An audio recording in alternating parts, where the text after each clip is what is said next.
गरीब साध साध सब नेक हैं, आप अपनी ठोरी। जो सतलोक ले जावेंगे वो साधु कोई और।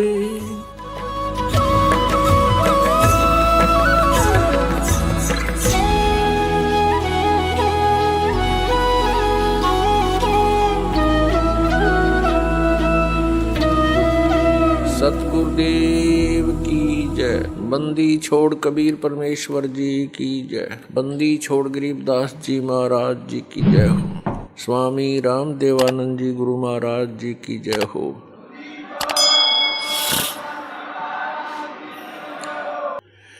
दंडवतम गोविंद गुरु, बंदो अविजन सोय। पहले भय परिणाम तिन, नमो जो आगे होय। परम पिता परमात्मा पूर्ण ब्रह्म सर्व सृष्टि रचनहार कबीर परमेश्वर जी की असीम कृपा से आप सभी पुण्यात्माएं सत्संग श्रवण कर रहे हैं।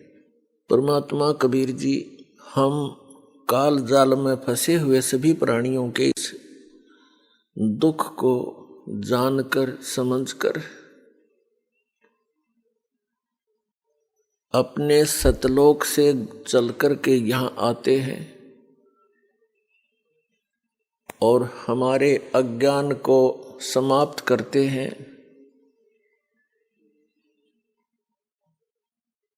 हमें ये बताने की चेष्टा करते हैं कि तुम सभी प्राणी ऐसे स्थान से आए हुए हो जहाँ पर किसी वस्तु की कमी नहीं, किसी वस्तु का वहाँ पर अभाव नहीं, वहाँ कोई दुख नहीं, वहाँ पर व्यर्थ अवस्था नहीं। सृष्टि ऐसी ही है, शरीर आपके ज्यों के त्यों हैं। वहाँ जो आपको शरीर प्राप्त था वो सभी रोग रहित, व्यर्थ अवस्था उसमें नहीं होती, वहाँ मृत्यु नहीं होती। उस स्थान को आप अपनी गलती के कारण छोड़ आए। अब आप यहाँ पर ये दंड भोग रहे हो, सजा भोग रहे हो, और यहाँ पर आप जी ने इन दुखों को ही सुख मान लिया। यदि किसी को अधिक दुख है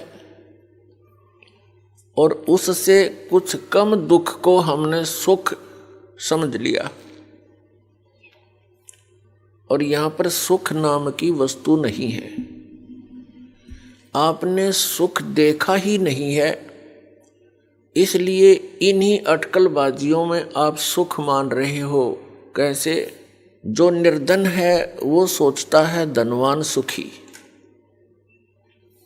ये कार और कोठियों में निवास करता है, सफर करता है। अब धनवान को स्वप्न में भी सुख नहीं होता।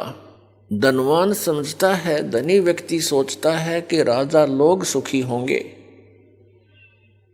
ये राजा लोग सुखी हैं। राजा सुखी हो ही नहीं सकता। विचार की बात है, जैसे एक परिवार का मुखिया अपने 4-5 सदस्यों की व्यवस्था में कितनी टेंशन लिए फिरता है। किसी को बीमारी है, किसी का विवाह नहीं हुआ, किसी का विवाह हो गया तो बालक नहीं, और 100 समस्याएं उसकी जान को बनी रहती हैं। राजा एक बहुत बड़े अक्षेत्र का मुखिया होता है। इससे खूब आसानी से अंदाजा लगाया जा सकता है वो कितना सुखी हो सकता है। स्वप्न में भी सुख नहीं उस व्यक्ति को जो राजा बना हुआ है। ठीक है, अपनी घूटी सूटी लाकर रात काट लेता होगा, घंटे 2 घंटे पड़ जा पी कर शराब, सुख नहीं है। हाँ, उस व्यक्ति को जो परमात्मा से जुड़ा हुआ है, कबीर परमेश्वर की भक्ति करता है, वो चाहे निर्धन है, चाहे धनवान है, चाहे राजा भी क्यों ना बना हो, वो भगवान से डरने वाला, परमात्मा उसका साथी होता है। उसके ऊपर आने वाली आपदाओं को तुरंत निवारण करता है, क्योंकि कबीर परमात्मा वो सुख सागर है जो अपने बच्चों का दुख देख नहीं सकते। और जब तक हम इस परमेश्वर की शरण में नहीं आते हैं तो हम अन्य उपासनाएं जो करते हैं वो हमें अपने प्रारब्ध में आने वाली आपदाओं से नहीं बचा सकते। उन साधनाओं से आपको अन्य लाभ तो हो सकते हैं, लेकिन आपके कर्म के दंड में वो परिवर्तन नहीं कर सकते। एक कबीर परमात्मा परम अक्षर ब्रह्म को छोड़कर अन्य जितने भी प्रभु हैं, स्वामी हैं, वो आपको जैसा कर्म किया है वो ही प्रदान कर सकते हैं, उसमें परिवर्तन नहीं कर सकते। तो वो भक्ति हमारे लिए यूजलेस है। हमारे प्रारब्ध में, हमारे संस्कार में, पुण्यों में, इस जीवन के सफर में कोई ऐसा भयंकर घटना, दुर्घटना हो और वो टले नहीं, वो दुर्घटना जब घट जाएगी और कोई ऐसी घटना हो जो इस आदमी का मनोबल तोड़ देती है, फिर वो भक्ति भी नहीं करता, छोड़ देता भक्ति को। और परमात्मा कबीर जी आप पर आने वाले आपके प्रारब्ध के संस्कारों को बदल देता है। जब हमारे ऊपर कोई आपदा आ जाती है और हमें पता है कि इसका कोई निवारण इस पृथ्वी पर नहीं है, और फिर वो ठीक हो जाता है, उसका समाधान हो जाता है इस भक्ति से, तो हमारी आस्था भगवान में दृढ़ होती है और तभी हम भक्ति कर सकते हैं। पुण्यात्मा, हम ऐसे लोक से आए हैं जहाँ कोई कष्ट नहीं था, कोई दुख नहीं था, मृत्यु नहीं थी और वृद्ध अवस्था नहीं थी। कोई भी वृद्ध अवस्था पसंद नहीं करता। 60-70 वर्ष के हो जाते हैं राजनेता, अभिनेता, और अपनी सकीन को भी टाइट करवाते हैं देश विदेश में जाके। 1-2 साल के बाद फिर सिकुड़ेगी बात है, कितना करवाओगे इसने सेटिंग, और फिर मृत्यु डेफिनेट। आप सारा जीवन लगाते हो अपने मकान के बनाने में और परिवार के पोषण में। संतान होती है, संतान के फिर संतान होती है, हम बड़े खुश होकर रहते हैं, उनके साथ सीने से लगाते हैं, प्यार करते हैं, अच्छी बात है। और 1 मिनट में ना जाने उन प्यारे बच्चों की मृत्यु हो जाए या स्वयं की हो जाती है, तो खाक है ये जीवन। किस चीज पर आप आस लगाए बैठे हो? यदि हमारी मृत्यु ना हो तो हम इतने ढीठ हो चुके हैं, इन दुखों को हम कोई परवाह नहीं करते, वैसे का हीरो आपदा है हमारे ऊपर। लेकिन मृत्यु भी डेफिनेट, तो इसकी तरफ थोड़ा सा ध्यान देना पड़ेगा आप जीने पे। असंख्य जन्म हो गए आपने यही परिवार पोषण करते और यही बंगले और कोठी और फैक्ट्री लाते और बनाते, आप ही चले जाते हो, ये यहीं रह जाती है। और फिर आप बने हो कहीं गधे और कोठी खड़ी है कहीं दूर। आपको क्या मिला उस कोठी में जो सारा जीवन खो दिया? ये किस कारण से करते हैं हम? क्योंकि हमने इतनी ही पढ़ाई पढ़ रखी है, विवाह हो जा, संतान हो जा, रोजगार मिल जा, इनका पालन पोषण कर दें, इनका विवाह कर दें, फिर मर जावा, बेशक काम पूरा हुआ। नहीं, मनुष्य जीवन का कार्य तो आपने स्टार्ट भी नहीं किया। मनुष्य जीवन का जो काम था वो तो आपने प्रारंभ भी नहीं किया। वो कौन सा कार्य है? परमात्मा की भक्ति, परम अक्षर ब्रह्म की भक्ति। मोक्ष प्राप्ति, जन्म मृत्यु के रोग से छुटकारा, जरा और मरण से छुटकारा। और ऐसा ना होने से तो आपका जीवन व्यर्थ है। ये क्रियाएं जिस पर हम आप आ सकते हैं, ये तो पशु पक्षी भी करते, फिर मनुष्य जीवन की क्या आवश्यकता थी। इसमें कितनी सद्बुद्धि दी है, कैसे हाथ पैर दिए हैं, बुद्धि दी भगवान ने कि यहाँ पर आपदाएं तो आएंगी ही आएंगी। जैसे वर्षा घनी होगी, सर्दी गर्मी भी आती है, तूफान भी आते हैं। इनसे बचने के लिए अपनी कोई झोंपड़ी कुटिया अवश्य बनानी चाहिए। गर्मी सर्दी से बचने के लिए वस्त्रों की, लज्जा शर्म भी बनाए रखने के लिए वस्त्रों की आवश्यकता है, वो भी आपको सद्बुद्धि दे दी। तो पुण्यात्माओं, जो मानव शरीर आपको प्राप्त है, ये केवल ही पशु जैसे पक्षियों जैसे कर्म के लिए ही नहीं मिला था। इसके साथ साथ इसका एक वेरी इंपॉर्टेंट और कार्य है, वो जन्म मृत्यु के रोग से छुटकारा पाना। अब जन्म मृत्यु के रोग से छूटने का जो साधना थी, उपाय था, वो अभी तक हमें प्राप्त नहीं हुआ, जिस कारण से हमने इस जन्म और मरण के विधान को फाइनल मान लिया। ज्यादा से ज्यादा कोई साधना साधक करता है, वो स्वर्ग तक अपनी बुद्धि सेट करे बैठा था, चाहे वो किसी धर्म मजहब का क्यों ना हो। और स्वर्ग क्या है? स्वर्ग में गया हुआ प्राणी अपने पुण्यों को समाप्त करके पुनः फिर पृथ्वी पर आ जाता है अपने संस्कार भोगने के लिए। चाहे मनुष्य जीवन भी प्राप्त हो सकता है और अन्य प्राणियों के शरीरों में भी कष्ट आप जी को उठाना पड़ता है। स्वर्ग क्या है? स्वर्ग एक रेस्टोरेंट है, होटल है।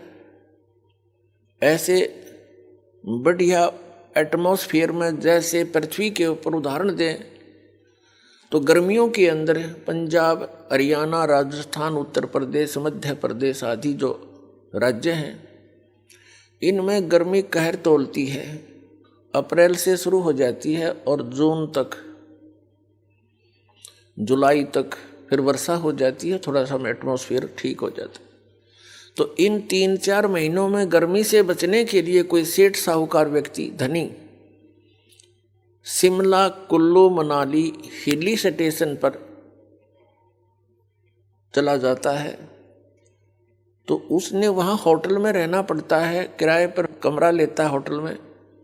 तो वहाँ सारा कुछ उसकी जेब से खर्च होता है, खाना भी और कमरे का किराया भी। वहाँ वो कोई इनकम नहीं कर सकता, केवल वो समय व्यतीत करने जाता है गर्मियों का।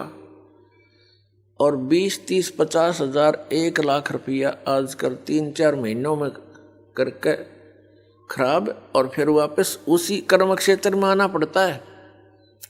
आगे हो सकता दाव लगे ना लगे, लाख रुपये बच्चे ना बच्चे, उसको एक्स्ट्रा, तो फिर वहीं रहना पड़ेगा उसी दुख में। ठीक इसी प्रकार जो साधनाएं पुण्य प्राणी करते हैं, परमेश्वर कबीर जी की सत साधना के अतिरिक्त वो केवल स्वर्ग तक ही पहुंचते हैं और उस स्वर्ग रूपी होटल में अपनी पुण्यों की पूंजी का नाश करके वह पुनः फिर पृथ्वी पर आ जाते हैं। और ये प्रोसीजर, ये प्रोसेस असंख्य जन्मों से आप प्राप्त कर रहे हो, इसी के अंदर आप लिप्त हैं। पहले तो इस मार्ग को बताने वाला हमें मिला नहीं कि इस स्वर्ग से भी आगे कोई ऐसा स्थान है जिसकी प्राप्ति होने के उपरांत प्राणी पुनः पृथ्वी पर नहीं आता, उसका जन्म मृत्यु कभी नहीं होता और वो सदा के लिए सुखी हो जाता है। वहाँ एक और स्थान है अभी तक, जैसे उस स्थान को सतलोक कहते हैं, अमरलोक भी कहते हैं हमारी संत भाषा में।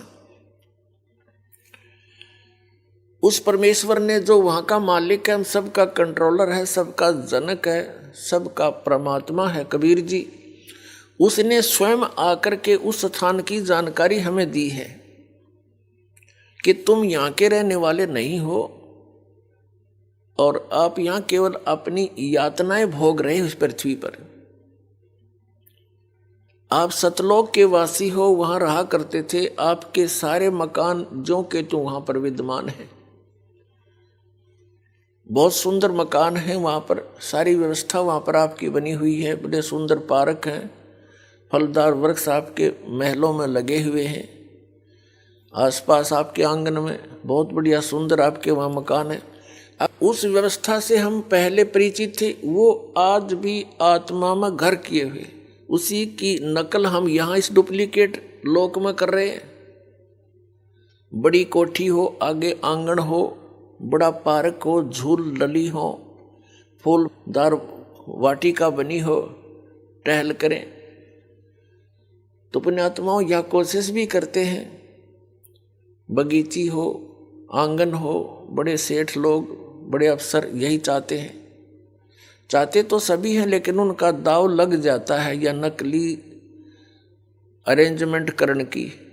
लेकिन यहाँ सुख नाम की वस्तु नहीं, टहल रहा वाटिका में और टेंशन है उसके दिमाग में, पता नहीं कहाँ घूम रहा, वाटिका के भ्रमण का आनंद भी नहीं ले पाती यहाँ पर। तो परमात्मा ने बताया कि वहाँ एक और स्थान है, उसने उस परमेश्वर ने स्वयं आकर बताया आपको, और वो चारों युगों में हमारे पीछे पड़े हुए हैं कि तुम गलत साधना कर रहे हो, तुम गलत लोक में रह रहे हो, जिनको तुम परमात्मा मानकर पूज रहे हो ये परमात्मा नहीं है, परमात्मा का तुम्हें ज्ञान भी नहीं है। लेकिन सतयुग त्रेता द्वापर में हम दुखी नहीं थे।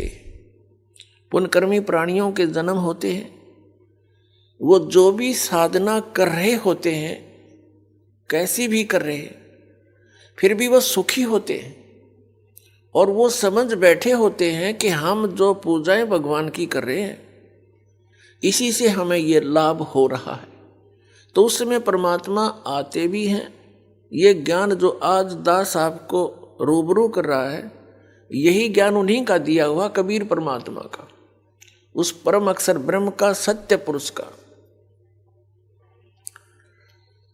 तो उस समय हम नहीं सुनते उनकी इस बात को, क्योंकि हम सभी पुण्यकर्मी प्राणी सतयुग त्रेता द्वापर तक जन्म लेते रहते हैं और हमारे पूर्व संस्कार से हम स्वस्थ भी होते हैं, सब सुविधाएं भी उपलब्ध होती हैं, बच्चे भी स्वस्थ होते हैं, दीर्घायु होती है।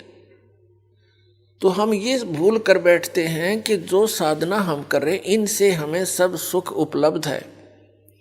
अध्यात्म ज्ञान के अभाव से, तत्व ज्ञान की कमी से हम इतना सोच लेते हैं। हम भूल जाते हैं कि जो भी आपको प्राप्त है ये आपके पूर्व जन्मों का ही आपको प्राप्त है। वर्तमान में जो आप कर रहे हो इसका फल आपको भविष्य में आने वाले समय में मिलेगा, नेक्स्ट जीवन में, अगले जन्मों में।